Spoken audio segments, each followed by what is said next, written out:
Today, I'll be giving you guys the ultimate guide to surviving 99 nights in the forest. Alright, starting off, when you enter the game, you'll be told to chop trees and put wood on the fire. Don't forget though, you do want to place all your wood in the sack, that way you can carry multiple at a time. And when you get a sapling, always replant it. Other than that, you will keep adding wood to your campfire until it's level 3 progress. Once you have reached campfire level 3, the next thing I recommend for you guys to do is actually just start looking for loot. Such as this chest, for example. Really anywhere that has buildings or just random little places in the earth. Literally just explore and find loot. Keep looting until you find a spear, revolver, or any other weapon of choice. While looting, you may encounter nighttime and are probably thinking you have to go back to the base. Do not go back to the base on your first day. The deer will not attack you. Keep looting. If you do deal with starvation and have raw food near you, make sure to eat it because it barely does any damage and it's better than starving to death. One looting tip I have for you is the better the chest looks, the better the loot is.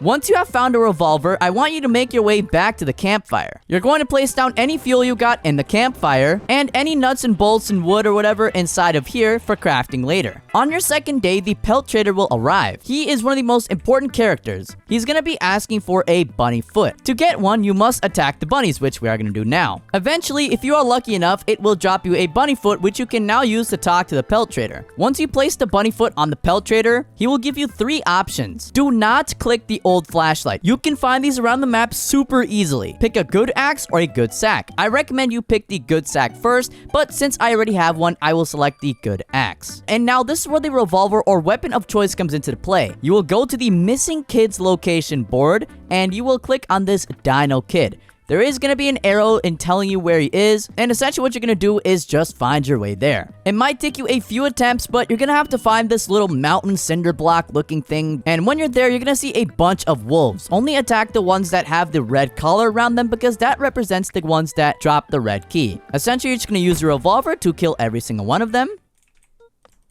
And while killing them, make sure to headshot them because you do more damage and you will waste less ammo. Once you are out of ammo, you should have at least killed 2 or 3 of them and you should be able to just 1v1 them by running around in a circle and hitting their butts. By now, you should also have a good axe or so 1v1ing them should be easy. Killing the last wolf will grant you this red key. Go back down to the dirt area and take out the red key, place it in the lock, and open the door. Go down the stairs, which you will find a chest. I recommend you loot this chest, and you will get good stuff. I can't take it because I already have it. Once you are here, you will find a kid, which you then can put in your sack and almost smuggle him. Once you have the kid, you're going to want to return the kids back to your fire, and he will now be rescued. Each kid you rescue will give you an extra 2 days every single day cycle, meaning you can get to day 100 faster. After you get the first kid, I recommend you just get as much wood as possible. This wood is not for the campfire. This wood will be for the crafting area. With 3 wood, you're able to craft a map. The map will be one of the most handy items in the game.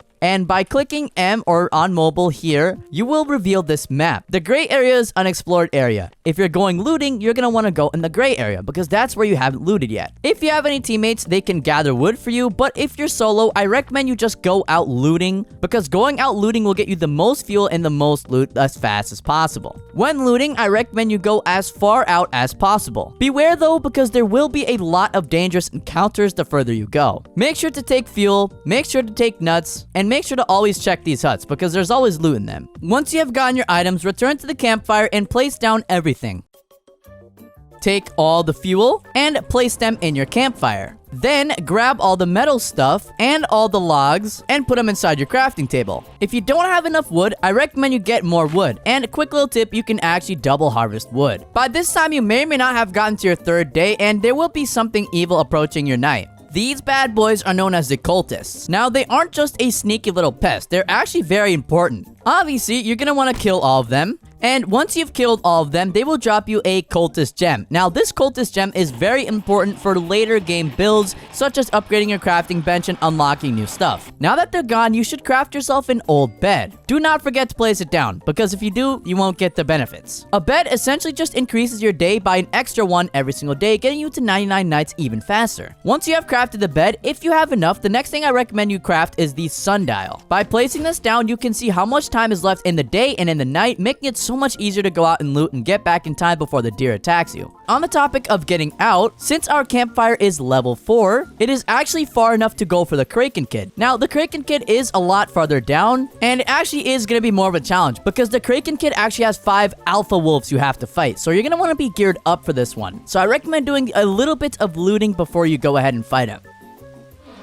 Also, while looting, make sure to get some food because dying of starvation is bad. And don't mind the OP campfire. I cannot find anything other than fuel. I'm very unlucky, but also lucky at the same time. If it ever goes night while you're looting, then you should go back to your campfire and harvest wood while you wait for daytime. You shouldn't need to put the wood in the campfire because by this time you should be getting a lot of fuel canisters, coal, and such by just exploring. One thing I did forget to mention is that you could use these cultists as fuel as well. After you get the sundial and the old bed, I recommend the next thing you just go for is the crafting bench 3 as none of these things are really necessary to getting anything. Though if you have a lot of metal, you could get the compass as this compass allows you to see where certain things are such as the next kid. After this, I recommend you go looting unless you feel super comfortable with your weapons and loot. Oh my god, I literally can only get fuel. I just need a gun ammo. By this time, you probably have already felt the rain and gotten hit by lightning a few times, so you're gonna craft crafting bench level 3. And as you can see, I just got hit by it as well. And get yourself a lightning rod, because lightning is pretty annoying. Once you feel comfortable with your weapons, armor, and campfire, you are now ready to go for the Kraken Kid. As usual, you're checking the location and just heading towards him. Once you are there, you're gonna have to fight a gang of 5 alpha wolves. Which is why I recommended you spent a lot of time looting up and getting gear so you don't end up dying, because these bad boys do a lot more damage than the normal wolves. Eliminating them should be a breeze once you have enough loot, and taking their pelt is as usual required.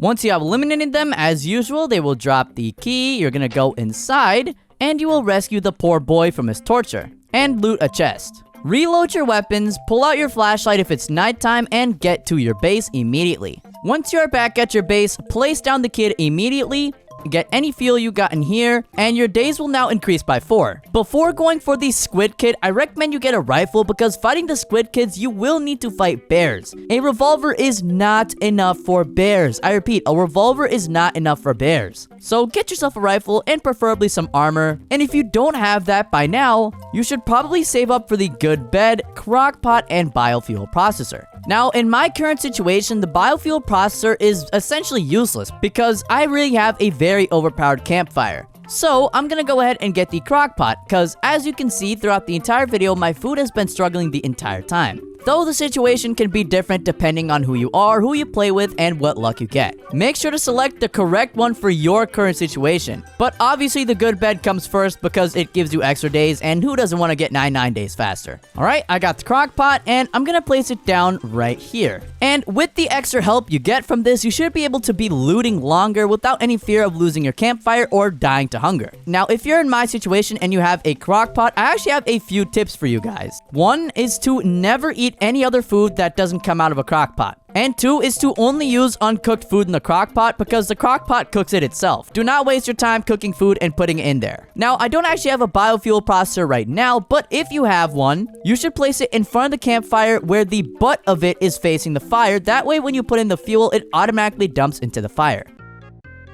Once your stew is ready, you click E and it should actually be in your inventory. For the stews, I recommend you get yourself near full hunger and carry an extra one on you so you can stay out a lot longer. Once you have a rifle, yes, required, some food, and feel prepared and ready, you can now go for the squid kid. The squid kid does require campfire level 5. Keep that in mind before doing so. But if you have campfire level 5, you should be able to make your way towards the squid kid. Once you are at the squid kid, you will see 2 bears. Make sure to only headshot them so you can save your rifle ammo. And keep your distance because they do a hell of a lot of damage. But make sure to not run into other mobs. Oh my god, he's thumping the wall.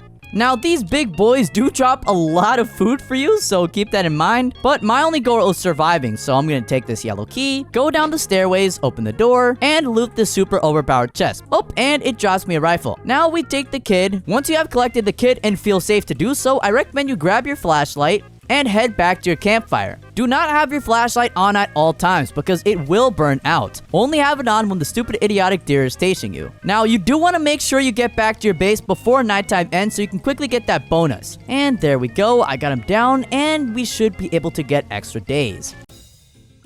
The next kid you will be searching for is the Koala Kid. Before going for the Koala Kid, you need to make sure your campfire is level 6. If it is not, you cannot get the Koala Kid. So in this stage, all your time and energy should focus on getting loot, a lot of rifle ammo because you'll have to fight 4 or 5 bears for that Koala Kid, and maybe even some iron armor just to feel more safe. By this stage, the most important thing to get is going to be a biofuel processor because you're going to want to get that level 6 ASAP. The faster you can get the kids, the faster you can get 100 days. One tip I have for you fighting the cultists is to always go for the red guy first because he's the one that's going to keep pesky shooting you. Now, I did say the biofuel processor is required. It isn't necessarily required, especially if you're on a run like me where all the things you find is fuel. But if you are struggling with fuel, of course I do recommend you get the biofuel processor. For me, I think I'm just gonna keep looting because I've been having good luck with finding a lot of fuel this run. Once you feel comfortable with your hunger, your armor, your ammo, and have hit level 6 on your campfire, yes, I know, a lot of things you have to have, you should now be ready for the Koala Kid. We're going to look at the location of the Koala Kid, and we're just going to head towards the Koala Kid, which is actually straight this way for me. And one tip I have for you guys is it wouldn't really hurt to go ahead and look for just some extra ammo or weaponry on the way, because you never know, right? It doesn't hurt. And as you can see, there are the gangs we have to fight. Now, for me, 2 and 3 are the most comfortable slots, so that's what I'm going to do. And here we go. Let's go. 2, 3, 2. That's 2 down, and he dropped a bear pelt, so we're taking that. All you gotta do is just keep your range and spam with the rifle. You don't want to ever get close, because they will maul you to death. And they also love to get stuck on walls, so yeah. It actually looks like it didn't have enough ammo, so you're probably gonna need like 30 rifle shots. 30 rifle shots and 12 revolver shots should be more than enough. But as you can see, I ran into an iron body, definitely taking that. But now I'm just gonna go ahead and head back to the base, because I literally think I will die if I don't. If you're a beginner, I'd recommend you just go back to the campfire and wait for a fresh day. Once you are here, you are going to kill the last guy, and now you have his key, open up the door, collect the last girl, and loot their chest.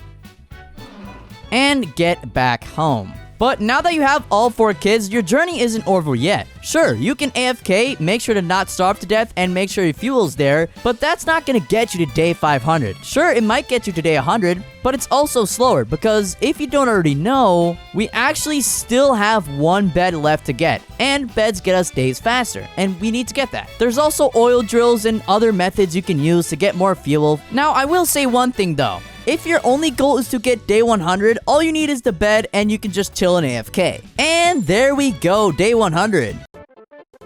In this game, there are classes that range from 10 to 500 diamonds. You might be quickly inclined to buy the camper class for 10 diamonds because it's so cheap. But if we go ahead and look at the perks, you're first going to see that you start with a flashlight. Again, it's really just not a good item. As we've seen, you can get these very easily in game. But if we look at its perks, it's less hunger drain, increased visibility at night, and spawning with a stew. All of these perks don't really have a big positive effect on your gameplay. Not to mention, you can't even use half the perks in daytime, so what's the point? So I just recommend you save up for the scavenger class, because this class actually gives you some sweet perks. Plus 2 sack space itself speaks miles. I mean, we all know how overpowered looting is in this game. You need it for literally everything. But if you manage to max level it, you can get scraps as a bonus drop from chests and open up chests faster. All in all, a solid cheap class. Now, if you're someone that's willing to save up your money and are wondering which 40 diamond class you should get, I just don't think you should get medic. That's because it really doesn't have any big helpful perks unless you're just reviving people all the time. But in this game, there isn't really a revive limit. You could just wait as long as you want and revive them whenever it's convenient. So if you're someone who wants a class for 40 diamonds, I would definitely recommend the cook, because you start with infinite seasoning and you could just get more hunger out of literally everything you eat. Now, if you're someone that's saving up for 70, both of these classes are very good. It just depends how you want to play. If you're someone who doesn't really like using guns and is good at melee, then I would definitely take the lumberjack, as starting off with a good axe is massive. Not only that, you can get up to 3 bonus logs, meaning 2 trees in 1, by maxing out this class, and even get a double sapling. But again, if you're someone who likes to stay safe and use a gun, the ranger class, because you start with a revolver and 18 ammo, and if you somehow max it out, you get 30 ammo on the start and a 10% chance to refund your ammo on shot. And lastly, if you're a pay to win and want to spend 500 diamonds or $20, you're gonna go ahead and get the assassin. It is the best class in the game. But other than that, I'll be out.